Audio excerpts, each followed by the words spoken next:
Hi friends, ఎలా ఉన్నారు? ఈరోజు మా ఇంటి దగ్గర చేపలు పట్టామండి. చేపల కూర చేస్తున్నాము. ముందుగానే చింతపండు నానేసుకోవాలి. ఒక ఎర్రగడ్డ కోసేసుకున్నాక పసుపు, కారం, ఉప్పు వేసి కలిపి పెట్టుకోవాలి. కాసేపు అంటే 2-3 సెకండ్స్ కలిపి పెట్టుకోవాలి. అంతలోకి మనం తిరగమాతకి టమోటాలు, ఎర్రగడ్డ అన్నీ రెడీ చేసి పెట్టుకోవాలి.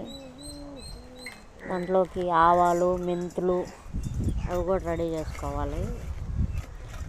ఆవాలు, మెంతులు వేయించి దంచుకోవాలన్నమాట. చూడండి, చింతపండు పులుసు పోసి కలిపేస్తున్నాము. కలిపేసినాక తిరగమాత కోసేస్తున్నాము. ఎర్రగడ్డ, టమోటా అన్నీ, మెంతులు, ఆవాలు వేయించుకోవాలి. తిరగమాత పెట్టేసాము.